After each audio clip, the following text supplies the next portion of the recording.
ಯುಕ್ತಿ ನಾಭಿಮತ. ಈಗ ದೇವರು ಅಂತರ್ಯಾಮಿಯಾಗಿದ್ದು ಸಹ ಎಲ್ಲವನ್ನು ಕೂಡ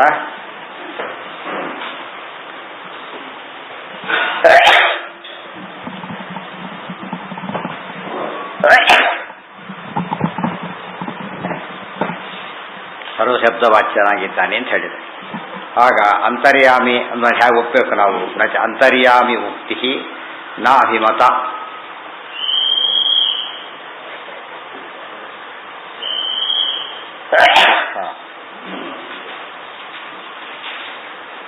ಅಂತರ್ಯಾಮ್ಯುಕ್ತಿ ನಾಭಿಮತ ಅಂತ ಒಂದು ಪ್ರಶ್ನೆ. ನಾ ಅಂಬುದು ಉತ್ತರ. ಅಂತರ್ಯಾಮಿ ಅಂತ ದೇವರಿಗೆ ಹೇಳ್ತಕ್ಕಂಥದ್ದು ಸರಿಯಲ್ಲ ಅಂತ ಹೇಳಿದರೆ ಯಾಕೆ ಸರಿ? ಅದು ಸರಿಯಲ್ಲ. ಅಂತರ್ಯಾಮಿಯಾಗಿ ವಾಚ್ಯನಾಗಿದ್ದಾನೆ ಎಂಬುದೇ ಸರಿ. ಯಾತಕ್ಕೆ? ಸರ್ವಗುಣತ್ವತಃ, ಸರ್ವಗುಣಗಳನ್ನು ಹೊಂದಿರೋದೇ ಅದಕ್ಕೆ ಕಾರಣ. ಸರ್ವಗುಣತ್ವ ಎಷ್ಟು ಸತ್ಯ ಹೇಳಿದಾರೆ ನೋಡಿ. ಪ್ರತಿಯೊಂದು ಕನ್ವಯ ಮಾಡ್ತಾ ಆ ಒಂದು ಪದದಲ್ಲಿ ಎಷ್ಟೆಲ್ಲ ಅರ್ಥ ಇದೆ ಎಂಬುದನ್ನು ತಿಳಿಸಿದೆ. ಸ ಇದಂ ಬ್ರಹ್ಮ ತತಮಂ ಇತಿ, ಸ ಇದಂ ಬ್ರಹ್ಮ ತತಮಂ ಇತಿ ಏತಯಾ ದ್ವಾರಾ ಪ್ರಾಪದ್ಯತ ಇತಿ ಇತ್ಯಾಹ ಮಹಿದಾಸಃ ಇತಿ ವ್ಯಾಪ್ತತ್ವ ಅಂತಸ್ತತ್ವ ಬಹಿಷ್ಠತ್ವ ಗುಣವತ್ವ ಮುಕ್ತೇರಿತ್ಯರ್ಥಃ. ಈ ಮೂರು ವಾಕ್ಯ ಉಲ್ಲೇಖ ಮಾಡಿದರು. ಸ ಇದಂ ಬ್ರಹ್ಮ ತತಮಂ, ಎರಡನೇದು ಏತಯಾ ದ್ವಾರಾ ಪ್ರಾಪದ್ಯತ, ಮೂರನೇದು ಇತ್ಯಾಹ ಮಹಿದಾಸಃ ಇತಿ. ಈ ಮೂರಲ್ಲಿ ಏನು ಬಂದಿದೆ ಅಂದರೆ ವ್ಯಾಪ್ತತ್ವಾತ್, ಪರಮಾತ್ಮ ವ್ಯಾಪ್ತನಾಗಿದ್ದಾನೆ ಅನ್ನೋ ವಿಷಯ ಬಂತು.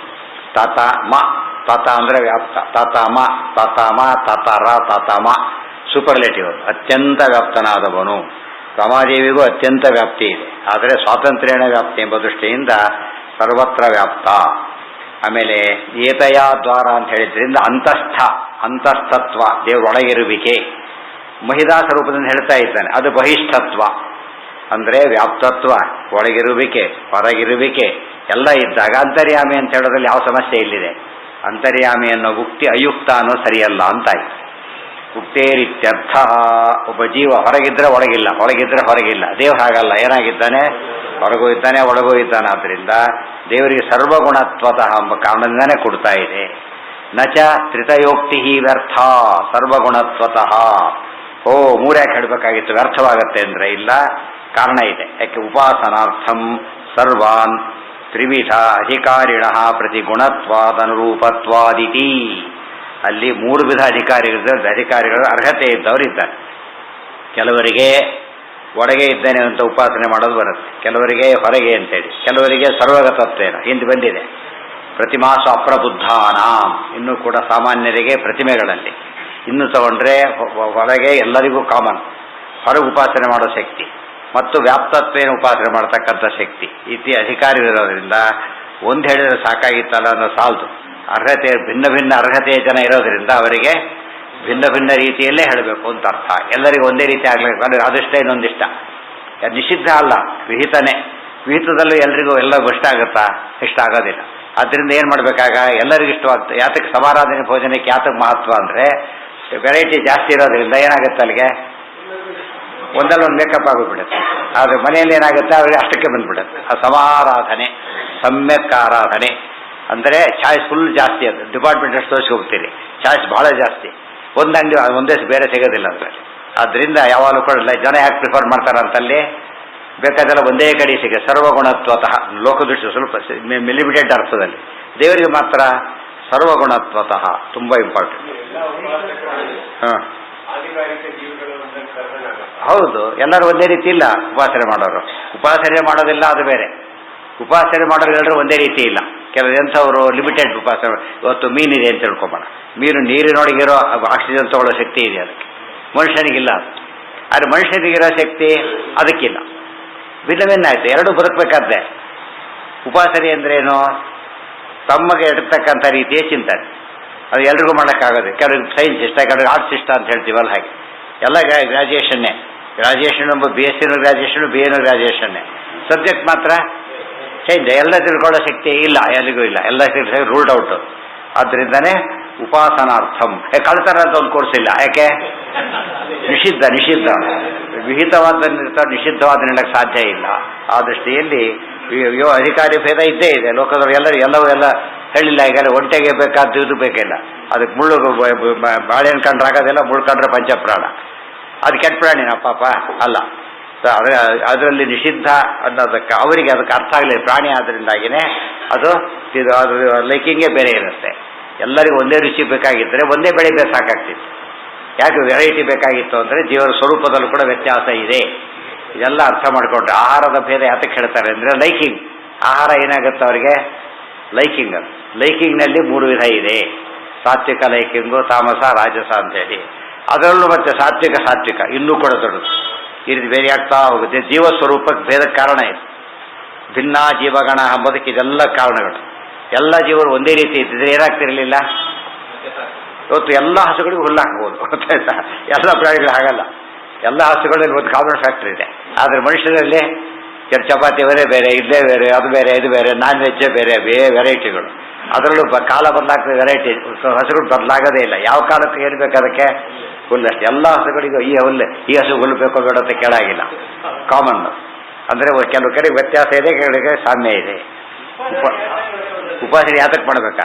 ಬಡಿಸಿದ್ದೀರಿ ತಿಂದ್ರೆ ಅಂದರೆ ಹಾಗೆ ಅವರಿಷ್ಟ. ನಿಷಿದ್ಧವಲ್ಲದನ್ನ ಯಾವ ರೀತಿ ಉಪಾಸನೆ ಬೇಕಾದ್ರೆ ಮಾಡೋದು, ಅವ್ರ ಚಾಯ್ಸು. ಬಡಿಸಿದ ಮೇಲೆ ಅವರಿಷ್ಟ.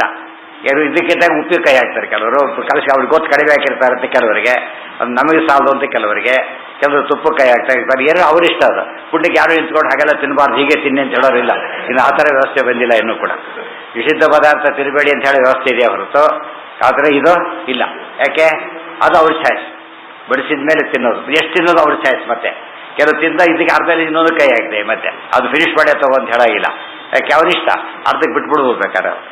ಅದು ಅದೇನು ಚಾಯ್ಸ್. ಅದು ಅರ್ಥ ಆಯ್ತಾ? ನಮ್ಮ ಚಾಯ್ಸ್ ಅಂದ್ರೆ ಇಷ್ಟೇ. ಊಟಕ್ಕೆ ಕೂತವನಿಗೆ ಬಡಿಸಿದ್ರಲ್ಲಿ ತಿನ್ನೋ ಚಾಯ್ಸ್ ಇದೆಯಾ ಹೊರತು ಇನ್ಯಾವ ಚಾಯ್ಸ್ ಇಲ್ಲ. ವಿದ್ಯಾರ್ಥಿಗೆ ಗಿವನ್ ತೆನ್ನೋ ಇದರಲ್ಲಿ ಬರೆಯೋ ಆರಿಸ್ಕೊಳ್ಳೋ ಶಕ್ತಿ ಇದೆ ಹೊರತು ತಲೆ ತೋಚಿದ್ದ ಬರೆಯಾಗಿಲ್ಲ. ಅದಕ್ಕೆ ಸ್ವೇಚ್ಛೆ ಅಂದರೆ ಅರ್ಥ. ಇಷ್ಟ ಬಂದಾಗಿರೋ ಅಂತ ಹೇಳಿದರೆ ಏನೋ ಮಾಡೋ ಅಂತ ಅರ್ಥ ಅಲ್ಲ. ಗಿವನ್ ಥಿಂಗ್ಸಲ್ಲಿ ಇಷ್ಟ ಬಂದು ಯಾವುದು ಗಿವನ್ ಅದರಲ್ಲಿ ಬಡಿಸ್ಬೇಕು. ಏನು ಬೇಕಾದ್ರೆ ಕೇಳಿ ಅಂತಾರೆ. ಏನೋ ಕೇಳಿಬಿಟ್ರೆ ಅವನ ಅದಕ್ಕೆ ಮೊದಲು ಬಡಿಸ್ಬಿಟ್ಟಿರ್ತಾರೆ. ಇದರಲ್ಲಿ ಏನು ಬೇಕಾದ್ರೆ ಮೆನ್ಯೂ ಇದ್ದಾಗ ಮೆನ್ಯೂ ಅದರಲ್ಲಿ ಕೇಳಬೇಕೆ ಹೊರತು ಬೇರೆ ಕೇಳಾಗಿಲ್ಲ. ಇದೆಲ್ಲ ಅರ್ಥ ಆಗುತ್ತೆ. ಇಲ್ಲಿ ಬಂದ ತಕ್ಷಣ ತಲೆ ತೋರಿಸಿ ಮಾಡಿಬಿಡ್ತಾರೆ. ಸ್ವೇಚ್ಛೆ ಅಂದರೆ ಸ್ವೇಚ್ಛೆ, ಅದು ಹೇಳೋರಿಲ್ಲ ಕೇಳೋರಿಲ್ಲ. ಅದು ಕಾನ್ಸ್ಟಿಟ್ಯೂಷನ್ ಬೇರೆ ಕೋಟ್ ಮಾಡ್ತಾರೆ. ಕಾನ್ಸ್ಟಿಟ್ಯೂಷನ್ ಪಾಪ ಅದೆಲ್ಲ ಹೇಳುತ್ತೇನೆ. ಆಹಾರ ಸ್ವಾತಂತ್ರ್ಯ ಕೊಟ್ಬಿಟ್ಟಿದೆ ಪಾಪ. ಕಾನ್ಸ್ಟಿಟ್ಯೂಷನ್ ಕೂಡ ಕೆಲವು ಇಂಪ್ರಾಕ್ಟಿಕಬಲ್ ಎಲ್ಲ ಏನು ಹೇಳಿಲ್ಲ ಅದರಲ್ಲಿ.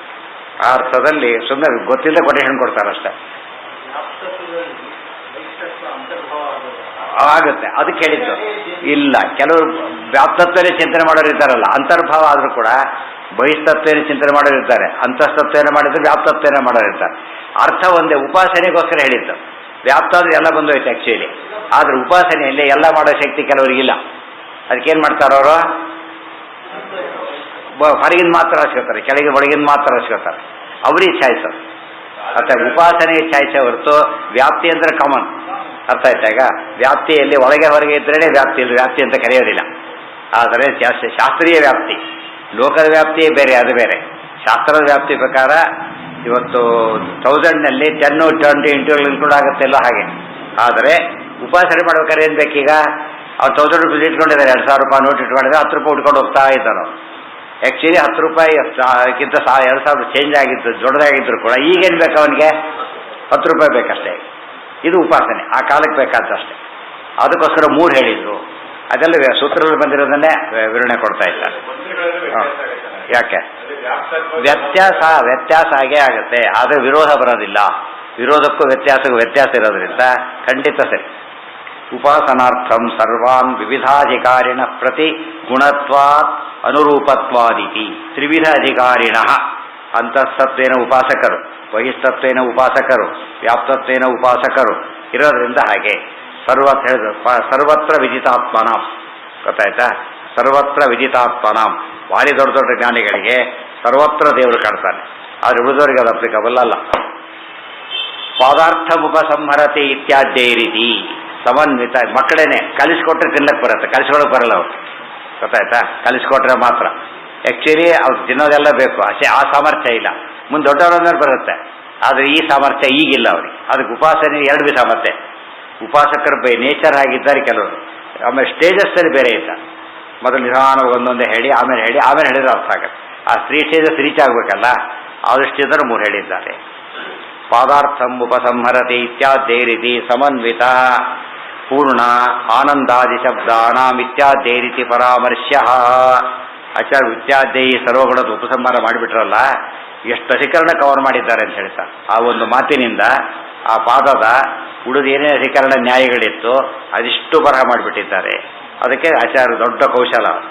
ಪಾದಾರ್ಥ ಅನಂತೋರ್ಥ ಪ್ರಕಟಿತ ತ್ವಯಾಣೌ ಭಾಷ್ಯ ಸಂಗ್ರಹೆ ಅಹೋ ಆತ್ಮಪರಿಜ್ಞಪ್ತೆ ಕೃಷ್ಣೇನೇವ ಆನನಾಂತರೇ. ಕೃಷ್ಣ ತನ್ನ ಮುಖದೊಳಗೆ ಬ್ರಹ್ಮಾಂಡ ತೋರಿಸಿದಾಗ ಆಚಾರ್ಯ ತಮ್ಮ ಅಣುಭಾಷ್ಯದಲ್ಲಿ ಬ್ರಹ್ಮಾಂಡ ತೋರಿಸಿದ್ದಾರೆ. ಕೃಷ್ಣ ಯಾತಕ್ಕೆ ತೋರಿಸಿದ?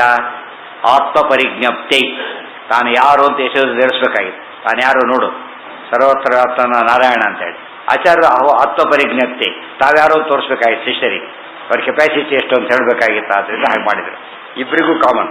ಅಥವಾ ಆತ್ಮಪರಿಜ್ಞಪ್ತಿ, ಆತ್ಮ ಪರಮಾತ್ಮ, ಪರಮಾತ್ಮನ ಬಗ್ಗೆ ಚೆನ್ನಾಗಿ ತಿಳ್ಕೊಳ್ಳಿ. ಪರಿಜ್ಞಪ್ತಿ, ಜ್ಞಪ್ತಿ ಅಂದರೆ ಜ್ಞಾನ, ಪರಿಜ್ಞಪ್ತಿನ ಚೆನ್ನಾಗಿ ತಿಳ್ಕೊಳ್ಳಿ. ಅನೇಕ ಟೈಪ್ ಹೇಳ್ತಾ ಹೋದಂತೆ ಏನಾಗುತ್ತೆ, ತಿಳ್ಕೊಳ್ಳೋರಿಗೆ ಸುಲಭ ಆಗುತ್ತೆ, ಹೆಚ್ಚು ಸುಲಭ ಗ್ರಾಹ್ಯವಾಗೋದ್ರಿಂದ. ಸಂಕೋಚ ವಿಸ್ತಾರಾಭ್ಯಾಮಿ ಪ್ರವದಂತಿ ವರೀಷಿಣಃ. ವಿಸ್ತಾರವಾಗಿ ಹೇಳಿದಾಗ ಒಂದು ಅಡ್ವಾಂಟೇಜ್ ಇದೆ, ಸಂಕ್ಷೇಪ ಹೇಳಿದ್ರೆ ಅಡ್ವಾಂಟೇಜ್ ಇದೆ. ಒಂದು ಕಂಟೆಂಟ್ಸ್ ಕೊಟ್ಟಿರ್ತಾರೆ, ಅದರಿಂದ ಭಾರಿ ಉಪಯೋಗ. ಆಮೇಲೆ ಡೀಟೇಲ್ಸ್ ಕೊಟ್ಟಿರ್ತಾರೆ, ಅದರಿಂದನೂ ಉಪಯೋಗ. ತಿಳುವಳಿಕೆ ಇದ್ದವರಿಗೆ ಎರಡೂ ಪ್ರಯೋಜನಕ್ಕೆ ಬರುತ್ತೆ. ಆ ಕಂಟೆಂಟ್ಸ್ ಕಾನ್ಸೆಪ್ಟ್ ಒಂದಷ್ಟು ಸಂಗ್ರಹ ಇದ್ದಾಗೆ. ಅಲ್ಲಿಗೆ ಮೊದಲನೇ ಅಧ್ಯಾಯದ ಮೊದಲನೇ ಪಾದ ಮುಗಿತು. ಎರಡನೇ ಅಧ್ಯಾಯ ಈಗ.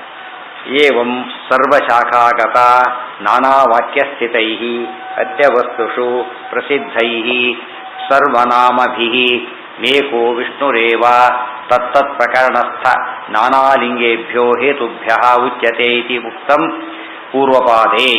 ತತ್ ಅಸಾಧು ಇವ ತದಸಾಧ್ವಿವ ಕೂಡಿಸಿದಾಗ ತದಸಾಧ್ವಿವ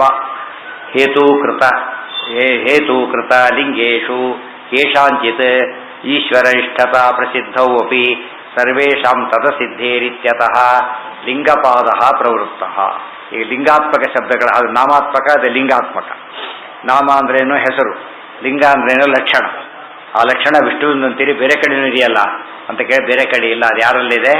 ವಿಷ್ಣುವಿನಲ್ಲಿ. ಗುಣ ಹೇಗೆ ಹೇಳಬೇಕು, ಆ ಗುಣದ ಎಕ್ಸ್ಪ್ಯಾಂಡೆಡ್ ಫಾರಮ್ ಇದಿಷ್ಟು ಕೂಡ. ಅದು ನಾಮನಿಮಿತ್ತವಾದ ಗುಣ, ಇದು ಹೇತು ನಿಮಿತ್ತವಾದ ಗುಣ. ಅದು ಶ್ರೀಮಂತ ಹಿಂದೇನು ಸೇರಿಕೊಂಡಿದೆ, ಅಲ್ಲಿ ಶ್ರೀಮಂತಿಕೆಯನ್ನು ಸೇರಿಕೊಂಡು ಹೇತು ನಿಮಿತ್ತವಾದ. ಬರೀ ಮನುಷ್ಯ, ಮನುಷ್ಯತ್ವ ಅಷ್ಟೇ ಕಾರಣ. ಶ್ರೀಮಂತ ಮನುಷ್ಯ ಎರಡು ಕಾರಣ ಇದೆ. ಮನುಷ್ಯತ್ವಕ್ಕೊಂದು ಕಾರಣ ಬೇಕು, ಶ್ರೀಮಂತ ಇನ್ನೊಂದು ಕಾರಣ ಬೇಕು. ಅದಕ್ಕಾಗಿ ಅದು ಲಿಂಗಾತ್ಮಕ, ನಾಮಾತ್ಮಕ. ಏವಂ ಸರ್ವಶಾಖಾಗತ ನಾನಾ ವಾಕ್ಯಸ್ಥಿತೈ ಅನ್ಯವಸ್ತುಷು ಪ್ರಸಿದ್ಧೈ. ಅನ್ಯವಸ್ತು ಅಂದರೆ ಯಾವುದು? ಭಗವಂತನ ಬಿಟ್ಟು ಬೇರೆ ವಸ್ತುಗಳು, ಭಗವದನ್ಯ ವಸ್ತುಷು ಅಂತ ಅರ್ಥ.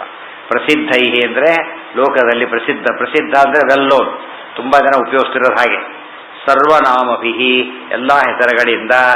ಏಕೋ ವಿಷ್ಣುರೇವ ಒಬ್ಬನೇ ವಿಷ್ಣುವೇ.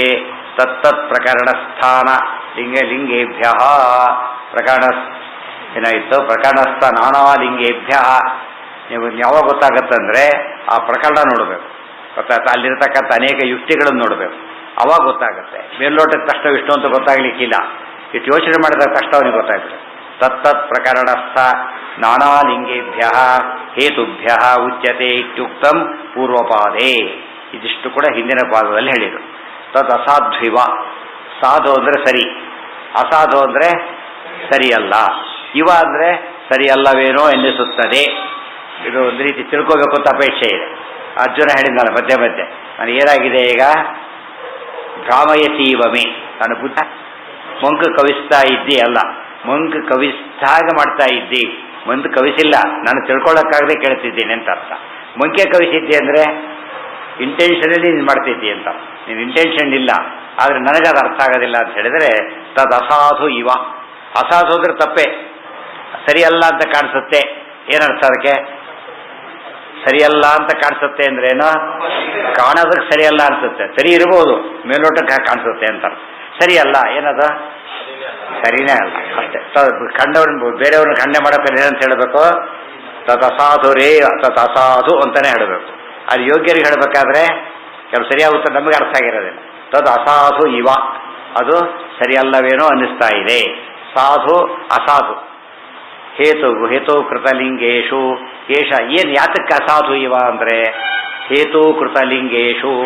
ಲಿಂಗ ಅಂದರೆ ಯುಕ್ತಿ. ಹೇತುಕೃತ ಅಂದ್ರೇನು?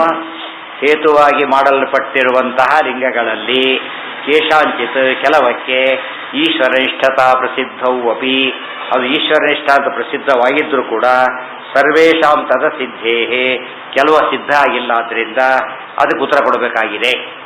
ಕೆಲವು ನೋಡೋದಕ್ಕೆ ಅನಿಸುತ್ತೆ ಇವೆಲ್ಲ ದೇವರಲ್ಲಿವೆ ಅಂತ ಹೇಳ್ಬಿಟ್ಟು, ಕೆಲವು ಮಾತ್ರ ಅನಿಸೋದಿಲ್ಲ ದೇವರಲ್ಲಿದೆ ಅಂತ ಹೇಗೆ ಒಪ್ಪೋದು ಅಂತ ಅನಿಸುತ್ತೆ. ಅದಕ್ಕೆ ಉತ್ತರ ಕೊಡೋದಕ್ಕೋಸ್ಕರ ಹೇಳಿದ್ದಾರೆ. ಲಿಂಗಾತ್ಮಕ ಶಬ್ದಗಳಲ್ಲೂ ಕೂಡ ಎರಡು ಭಾಗ. ಕೆಲವು ಈಶ್ವರನಿಷ್ಠತಾ ಪ್ರಸಿದ್ಧಿ ಹೊಂದಿರೋದು, ಅವನು ಹೆಚ್ಚು ಹೇಳಬೇಕಾಗಿಲ್ಲ. ಈಶ್ವರನಿಷ್ಠ ಅಲ್ಲ, ಈಶ್ವರನಿಷ್ಠ ಅಂದ್ರೇನೋ ಅವನಲ್ಲೇ ಇರೋದು ಅಂತ ಅರ್ಥ. ಆದರೆ ಬೇರೆ ಕಡೆಯೂ ಇರಬಹುದಲ್ಲ ಅಂತ ಪ್ರಶ್ನೆ ಬಂದರೆ ಅದಕ್ಕೆ ಉತ್ತರ ಕೊಡೋದು ಇಲ್ಲಿ ಉದ್ದೇಶ.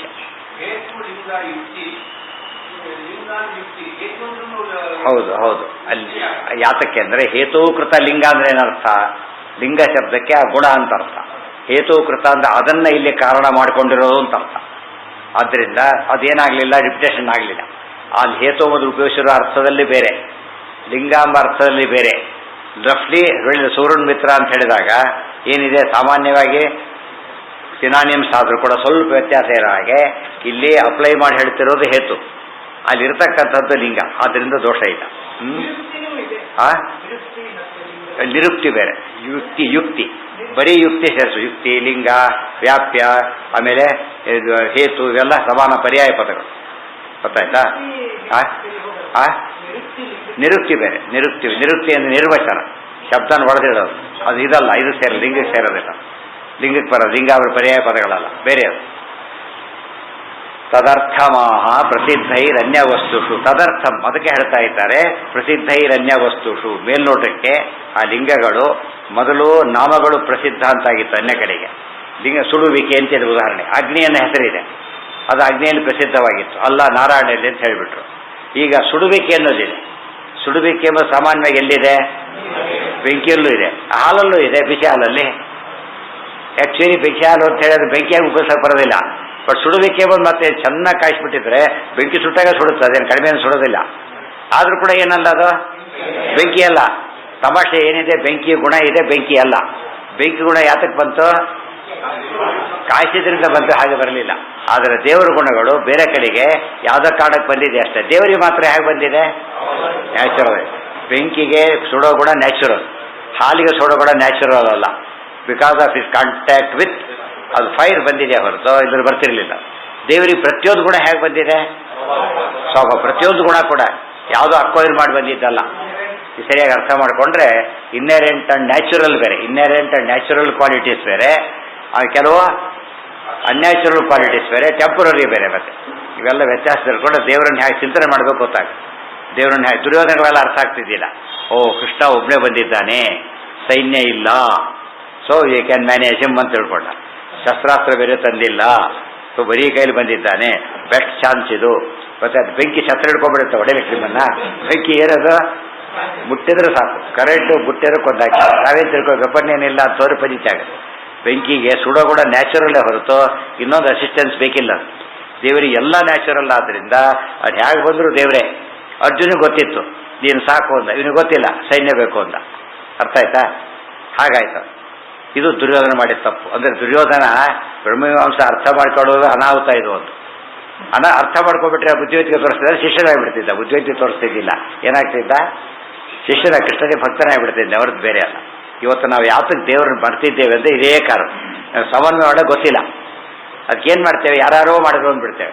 ಅವ್ರು ಹಾಗೆ ಮಾಡಿ ಕೊನೆ ದೇವರೊಂದು ಕೈ ಕೊಟ್ಟ ಎಲ್ಲರೂ ಸರಿ ಮಾಡಿದ್ರು ಅಂದ್ಬಿಡ್ತಾನೆ ಕೊನೆ. ಆ್ಯಕ್ಚುಲಿ ಸರಿ ಮಾಡಿರೋದು ಯಾರೋ ದೇವರೊಂದೇ. ಇವನು ತಿಳ್ಕೊಂಡಿದ್ದೇನೋ ಇವರು ಸರಿ ಮಾಡಿದ ಅಂತೆ, ದೇವ್ರ ಕೈ ಕೊಟ್ಟಿದ್ರೆ ಇವ್ರು ಸರಿ ಮಾಡಿದ ಅಂತೆ. ಅದಕ್ಕೆ ಇದೆಲ್ಲ ಓದ್ತಾ ಉಪಾಸನೆ ಭಾರಿ ಅನುಕೂಲ ಇದೆ.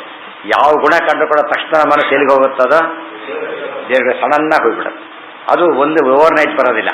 ಅದು ಓದಿ ಕೇಳಿ ಎಲ್ಲ ರೀತಿ ಅಭ್ಯಾಸ ಆಗ್ತಾ ಹೋಗ್ಬೇಕು. ಚಿಕ್ಕ ಮಕ್ಕಳಿಗೆ ಹೇಳ್ಬೇಕಂದ, ಇದು ಸುಡುತ್ತೆ ಇದು ಸುಡುತ್ತೆ, ಅವ್ರು ಬೆಂಕಿಯನ್ನು ಮಾಡಿ ಸುಡಿಸ್ಕೊಂಡು ದೂರ ಇಟ್ಬಿಡ್ತಾರೆ. ಬಿಸಿ ಆದ ಅರ್ಥ ಆಗಲ್ಲ. ಇವ್ ಸುಳ್ಳು ಹೇಳ್ತಾರೆ ಅಂತ ಹೇಳಿ ತೊಳಕ್ಕೆ ಹೋಗ್ತಾರೆ, ಹಾ ಅನ್ನುತ್ತಾನೆ. ನೆಕ್ಸ್ಟ್ ಟೈಮ್ ಕೈ ಹಾಕಲ್ಲ. ಅನುಭವನೇ ಮತ್ತೆ ಹುಷಾರಾಗಿರುತ್ತೆ. ಸ್ಲೋಲಿ ಎಜುಕೇಟ್ ಆಗ್ತಾ ಬರುತ್ತೆ. ಒಂದು ಸ್ಟೇಜ್ ಎಜುಕೇಟ್ ನಿಂತೋಗ್ಬಿಡುತ್ತೆ, ಅದು ಫಜಿತ ಆಗುತ್ತೆ. ಒಂದು ಹಂತದಲ್ಲಿ ಕಲಿತಾ ಬರ್ತಾರೆ, ಆಮೇಲೆ ನಾನು ಕಲ್ತವರೇ ಇಲ್ಲ ಅಂತ ಮೋಸ ಹೋಗ್ಬಿಡ್ತಾರೆ.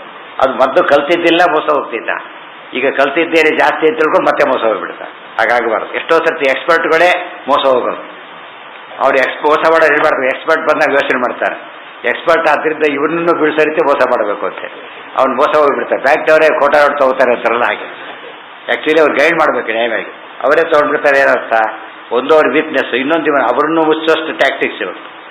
ಆ ರೀತಿ ಅದಕ್ಕೆ ನಾವು ಗೆಲ್ತಾ ಹೋಗ್ಬೇಕು. ಉಪಾಸನೆ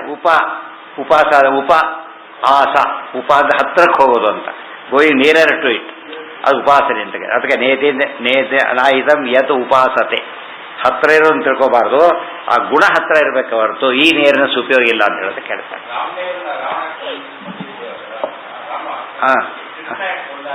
ಎಲ್ಲಿ ಬಂದ? ಹೌದು, ಯಾತಕ್ಕೆ ಕೇಳಬಾರ್ದು? ವಿಶೇಷ ಅವ್ರಿಗೆ ಗೊತ್ತಿಲ್ಲ. ವಿಶೇಷ ಅಂದ್ರೆ ಗೊತ್ತಿಲ್ಲ, ಆದ್ದರಿಂದ ಹಾಗೆ. ವಿಶೇಷ ಅಂದ್ರೆ ಯಾರಿಗೂ ಗೊತ್ತಿಲ್ಲ. ಆಚಾರ ಹೇಳದೆ ಹೋಗ್ತಿದ್ರೆ ಈ ಉತ್ತರ ಬರ್ತಿರ್ಲಿಲ್ಲ. ಒಂದು ವಿಷಯ ಹೇಳೋದಕ್ಕೆ ಬರ್ತಿದ್ದಿಲ್ಲ. ದೇವರು ಎಲ್ಲ ರೂಪಗಳು ಸಮ, ಎಲ್ಲರೂ ಅಭೇದ ಅಂತ ಹೇಳಿಬಿಡ್ತಿದ್ರು. ಮುಂದೆ ಇಮ್ಯುನಿಟ ಪ್ರಶ್ನೆ ಬರೋದು. ಎಲ್ಲ ಅಭೇದ. ನರಸಿಂಹ ಜಯಂತಿ ದಿವಸ ರಾಮನವಮಿ ಯಾಕೆ ಮಾಡಬಾರ್ದು? ಗೊತ್ತಾಯ್ತು, ಪಾರ್ಕ ಸಿಗ್ತದೆ, ಎಕ್ಸ್ಟ್ರಾ ಪಾರ್ಕ ಕೋಸಂಬರಿ ಸಿಗ್ತದೆ. ಅವನು ಬೆನಿಫಿಟ್ ಇದೆ, ಅವನಿಗೆ ಅವ್ರು ಬೆನಿಫಿಟ್ ಇಲ್ಲಿ ಯಾರು ಮಾತಾಡೋದಿಲ್ಲ. ಅದೇ ರೀತಿಯೇ ಇವತ್ತು ಚಾತುರ್ಮಾಸದಲ್ಲಿ ಬೇರೆ ಎರಡೂ ಒಂದೇ ಅನ್ನಪ್ಪ. ಮಾಸ ನಿಯಾಮಕ ಎಲ್ಲ ಶ್ರೀಧರಾದ ರೂಪಗಳಿದೆ, ಚಾತುರ್ಮಾಸ ರೂಪಗಳು. ವಸೂದನ ರೂಪ ಭೇದ ಇದೆಯಾ? ಇಲ್ಲ. ಆದ್ದರಿಂದ ನಾವು ಈಗ ಚಾತುರ್ಮಾಸದಲ್ಲಿ ವೈಶಾಖ ಮಾಸ ತಿನ್ನೋದನ್ನು ತಿಂತೇವೆ. ನಿಯಾಮಕ ಬೇರೆ ಅಲ್ವಲ್ಲ ಅಂತ ಕೇಳಿದರೆ ಎಲ್ಲ ಭಗವದ್ ರೂಪಗಳೇ. ಆದ್ದರಿಂದ ಏನು ಮಾಡ್ಬೇಕೀಗ? ತಿನ್ಬೋದೇನು, ತಪ್ಪಿಲ್ಲ. ಅವಾಗೇನು ಉತ್ತರ ಕೊಡೋಕ್ಕಾಗ್ತಿದ್ದಿಲ್ಲ. ವಿಶೇಷ ಅಂತ ಹೇಳಿದ್ರಿಂದ ಆಯಾ ಭಗವದ್ ರೂಪ ಏನು ಮಾಡುತ್ತದೋ ಎಲ್ಲ ಗುಣ ಹೊಂದಿದ್ರೂ ಕೂಡ ಅಭಿವ್ಯಕ್ತಿ ಅಷ್ಟು ಮಾತ್ರ ಮಾಡೋದ್ರಿಂದ ವಿಶೇಷ ಇದೆ. ಈ ಪದ ಆಚಾರ ಹೇಳದೆ ಹೋಗಿದ್ದರೆ ಎಷ್ಟೋ ಸಂಸ್ಥೆ ಹಾಗೆ ಉಳ್ಕೊಂಡ್ಬಿಡ್ತಾ ಇದೆ. ಆದ್ದರಿಂದನೇ ಕೆಲವರು ಸಿದ್ಧಾಂತ ತಿಳ್ಕೊಳ್ಳೋಕೆ ಹೋದರೂ ಕೂಡ ಈ ಪ್ರಾಬ್ಲಮಿಂದ ಹೇಳೋಕ್ಕಾಗ್ತಿರ್ಲಿಲ್ಲ. ಅದಕ್ಕೆ ಸರ್ವಜ್ಞ ಮನ್ಯ ಮನವೇಕ್ಷ ಸಕಾರ್ಯ ವೀರ್ಯಂ, ಸರ್ವ ಪ್ರಾಬ್ಲಮ್ಸು ನಿರ್ವಾಹ ಮಾಡೋ ಶಕ್ತಿ ಇರ್ಬೇಕು. ಕೆಲವು ಇರುತ್ತೆ ಬರೀ ಸಣ್ಣ ಪುಟ್ಟ ರಿಪೇರಿ ಮಾಡೋಕ್ಕೆ ಬರುತ್ತೆ, ಅದು ಮೇಜರ್ ಕಳಿಸ್ಬಿಟ್ಟು ಪಂಜಿದಂತ ಹೋಗ್ತಾನೋ, ಅಷ್ಟು ಮಾತ್ರ ಟ್ರೈನಪ್ ಆಗಿರ್ತಾನೆ ಅಷ್ಟೇ. ಅವನು ಎಕ್ಸ್ಪರ್ಟ್ ಬಂದ್ರೆ ಏನು ಮಾಡ್ತಾನೋ, ಅವನು ಏನಾದರೂ ಇರಲಿ ಟ್ಯಾಕಲ್ ಮಾಡ್ತಾನೆ. ಇವನಾದರೂ ಒಂದು ಲಿಮಿಟೆಡ್ ಇಷ್ಟಕ್ಕೆ ಮಾತ್ರ. ಲಾಟ್ರಿ ಇಲ್ಲ, ಈಗ ಪೀಡಿಯಾಟ್ರಿಷಿಯನ್ ದೊಡ್ಡವರಿಗೆ ಟ್ರೀಟ್ ಮಾಡೋದಿಲ್ಲ ಅವರು. ಆಮೇಲೆ ಆಪ್ತಾಲ್ಮಿನಿಸ್ಟ್ ಕಣ್ಣಿಗೆ ಬೇರೆ ಕೈ ಹಾಕೋದಿಲ್ಲ ಅವರು. ಯಾಕೆ? ನಾನು ಅಲ್ಲಿ ಲಿಮಿಟ್ ಮಾಡ್ಕೊಂಡ್ಬಿಟ್ಟಿದ್ದಾನೆ. ಇವಾಗ ಎಲ್ಲ ಮಾಡ್ತೀನಿ ಎಂಬರು ಇಲ್ಲ, ಇದ್ರೆ ಮಾಡೋದಿಲ್ಲ ಅಂತಾರೆ ಅರ್ಥ, ಸರಿ ಮಾಡೋದಿಲ್ಲ ಕೂಡ. ಆದರೆ ದೇವ್ರು ಮಾತ್ರ ಎಂಥವನು, ಅವನು ಎಲ್ಲ ಮಾಡ್ತಾನೆ. ಇದು ಬೇರೆಯವ್ರಿಗೆ ಗೊತ್ತಿಲ್ಲ. ಅವನು ಕೃಷ್ಣ ಏನು ಬಂದ ಕೈ ಬಂದು ನೋಡ್ತಾ ಕೂತ್ಕೊಂಡಿದ್ದಾನ ಅವನು ಪಾಪ. ಈ ಫಾರಿನಿಂದ ಬಂದಾಗ ಇಂಡಿಯನ್ ಬಂದಾಗ ನೋಡಿದ್ರೆ ಉಪಯೋಗ ಇಲ್ಲ. ಅವ್ರು ಬರೀ ಕೈಲೇ ಬಂದಿರ್ತಾರೆ, ಎಲ್ಲ ತೆಗೆದಾಕ್ಸಿ ಬ್ರೀಫ್ ಕೇಸಲ್ಲಿ ತುಂಬ್ಕೊಂಡಿರುತ್ತೆ ಎಲ್ಲ ಕೂಡ. ಇವ್ರ ಪ್ರಕಾರ ದೊಡ್ಡ ಗಾಡಿನೇ ತರಬೇಕು. ಚೆಕ್ ಕೊಡ್ತಾ ಹೋಗ್ಬಿಟ್ಟು ಬಡ ಬರ್ಲಿಕ್ಕೆ ಶುರುವಾಗುತ್ತೆ. ಇವ್ರಿಗೆ ಅದು ಅರ್ಥ ಆಗೋದಿಲ್ಲ. ದುಡ್ಡು ಒಂದು ಕ್ಯಾಶ್ ಪೈಸಾ ಇಲ್ಲ, ಬರೀ ನೋಡು ಪೇಪರ್ ತುಂಡೋದು. ನಮ್ಮ ಪ್ರಕಾರ ಪೇಪರ್ ತುಂಡು. ಅದೇ ಪೇಪರ್ ತುಂಡು ನಾವು ಕೊಟ್ಟರೆ ಬೆಲೆನೇ ಇಲ್ಲ. ಚೆಕ್ ಬುಕ್ ದೊಡ್ಡ ತೊಗೊಂಡ್ಬಿಟ್ರೆ ನಾವು ಕೂಡ ಚೆಕ್ ಲೀಫ್ ಜಾಸ್ತಿ ಇದೆ, ಅಕೌಂಟೇ ಇಲ್ಲ, ಅಕೌಂಟಲ್ಲಿ ದುಡ್ಡೇ ಇಲ್ಲ. ಚೆಕ್ ಲೀಫ್ ಇಷ್ಟೊಂದು ದಪ್ಪ ಇದೆ. ಚೆಕ್ ಲೀಫ್ ಬೆಲೆ ಬರೋದು ಯಾವಾಗ? ದುಡ್ಡು ಇದ್ರೆ. ಗೊತ್ತಾಯ್ತಾ? ಕ್ಯಾಶ್ ಡೈರೆಕ್ಟ್ ಬರುತ್ತೆ, ಈ ಚೆಕ್ ಲೀಫ್ ಆಗೆಲ್ಲ ಬರೋದಿಲ್ಲ. ಇದೆಲ್ಲ ಉಳಿದವರಿಗೆ ಅರ್ಥ ಆಗದೆ ಏನು ಮಾಡಿಬಿಡ್ತಾರೆ, ಆ ಥರ ಯೋಚನೆ ಮಾಡ್ಲಿಕ್ಕೆ ಹೋಗಿ ದಡ್ಡ ಅನ್ಕೊಂಡ್ಬಿಡ್ತಾರೆ. ಬರೀ ಕೈ ಅಮೆರಿಕಕ್ಕೆ ಹೋಗಿ ಇಷ್ಟಿದ್ದು ಬಂದ, ಬರೀ ಕೈ ಏನು ಉಪಯೋಗ ಇಲ್ಲ. ಹೋಗ್ಬೇಕಾದ್ರೆ 4-5 ಜಾಸ್ತಿ ಇದ್ದು, ಕೋಡ್ಬೇಡಿ ಚಕ್ರವರ್ತಿ ಬೇರೆ ಬಂದಿದ್ದ, ಅದೂ ಇಲ್ಲ ಈಗ ಖಾಲಿ. ಸೊ ಹೋಗಿ ಪಾಪರೇಜ್ ಬಂದಿದ್ದಾನೆ. ನಮ್ಮ ಪ್ರಕಾರ ಏನರ್ಥ, ಅವನು ಪಾಪರಾಗಿ ಬಂದಿದ್ದಾನೆ. ಆ್ಯಕ್ಚುಲಿ ಏನೇ ಬಂದಿದ್ದಾನೆ ಅವನು, ಇವ್ರು ಪಾಪರ ಮಾಡೋ ಶಕ್ತಿ ತೊಗೊಂಡ್ಬಂದಿದ್ದಾನೆ. ಆ್ಯಕ್ಚುಲಿ ಕಣ್ಣಿಗೆ ಕಾಣಿಸೋದಿಲ್ಲ, ಎಲ್ಲಿದೆ ಅದೆಲ್ಲ ಬೇಕಾಗ್ಬಿಟ್ಟಿದೆ. ಅರ್ಥ ಆಯ್ತಾ? ಅದೇ ರೀತಿಯೇ ಉಪಾಸನೆ ಮಾಡ್ತಾ ಹೋದಂತ ಏನಾಗುತ್ತೆ, ಗುಣಗಳೆಲ್ಲ ಚಿಂತನೆ ಜಾಸ್ತಿ ಆಗುತ್ತೆ. ಮೊದಲು ಹಾಗೆ ಇರ್ತಾರೆ, ಆಮೇಲೆ ಓದಿನ ತಲೆ ಚೇಂಜ್ ಆಗೋದಿಲ್ಲ, ಜ್ಞಾನ ಎಂಟ್ರಿ ಆಗಿಬಿಟ್ಟಿರ್ತಾಗಲೇ. ಅದೆಲ್ಲ ನೋಡಬೇಕು. ಅಲ್ಲಿಗಿರಲಿ, ನಾಳೆ ದಿವಸ ಮುಂದಿನ ಭಾಗ ಸುಪ್ತಿ ಸುಷುಪ್ತಿ. ಹೌದು, ಎರಡೂ ಒಂದೇ. ಓಂ ಜನ್ಮ